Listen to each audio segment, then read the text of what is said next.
Confusing words in English. No, no, we're not going to be causing any confusion among them.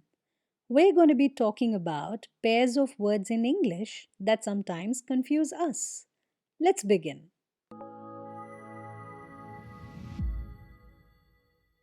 Welcome to the 10th episode of Word Wednesday. We often tend to get confused when we try to spell some common words because we have seen multiple spellings for the same word. Sometimes the only difference between these words is one letter, but this one letter makes a huge difference. Our first words in this series are complement and complement. You see, it's pronounced the same way, but there's just one letter that's different. Complement with the E is a verb, and it's used when something goes well with something else. It adds extra features to someone or something in such a way that improves its look or quality. For example, shirts of any light shade complement a black suit, which means shirts of lighter shades go well with a suit of a darker shade. Or, a glass of good wine can complement a meal, which means the taste or quality of a meal improves when you have some good wine. Compliment with an I is a noun which is used when you say something nice to someone. It represents the act of praising or expressing admiration. For example, I take it as a compliment when people say I look like my mother. When someone says I look like my mother, I feel they are praising me. I compliment you for handling this situation so well. I am praising you on handling a situation. Our next pair of words is advice and advise. Can you hear the slight difference in pronunciation? Advice with a C is pronounced with an S sound, advice, whereas the other one has a Z sound, advise, just a slight difference. Now, advice is an opinion, recommendation, or suggestion that someone offers you about what you should do or how you should act in a particular situation.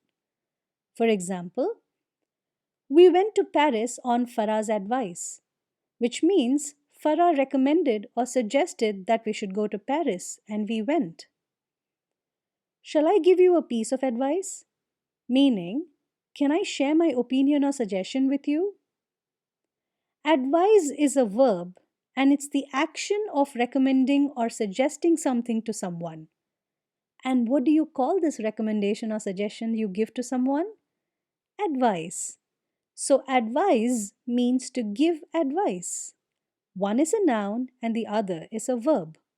For example, the doctor advised him against smoking, meaning the doctor recommended that he stop smoking.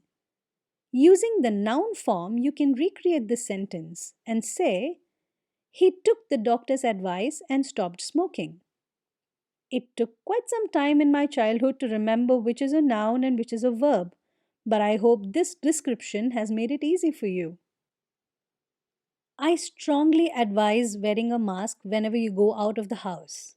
That is, I recommend wearing a mask while you go out. Our next pair of words is principle and principle. They are also pronounced exactly the same way, but notice the difference in spelling. Principal can be a noun and an adjective. As a noun, it simply means the head of a school. An easy way to remember this: the principal is our pal. Pal means friend. So now you can easily remember the spelling when you're referring to the head of a school. As an adjective, it means first in order of importance or the most important. For example, our principal's principal concern is the safety of the children. Smart sentence, huh? This means the first concern or the main concern of the head of our school is the safety of the children. Principle is a noun. It's a basic idea or rule that explains or controls how something happens or how something is done. Isaac Newton defined the principles of motion. meaning Isaac Newton gave us the laws or rules of motion. It is my principle not to wear shorts to office. I have a rule that I will not wear shorts to office. Sometimes a word has multiple spellings, but the meaning doesn't change because this difference in spelling depends on the country where it is used. For example, color, neighbor, flavor. The words on the left, spelt without the U, is the American way of spelling, whereas the words on the right belong to British English. It's not just the addition or omission of the U, but also in replacing the S with a Z in words like apologize, dropping one of the double letters like dropping an L from words such as traveling and modeling, and changing the order of RE to ER in words like center and theater, etc. Was today's lesson interesting? There are many more confusing words like these ones we saw today. Let's look at a few more next week.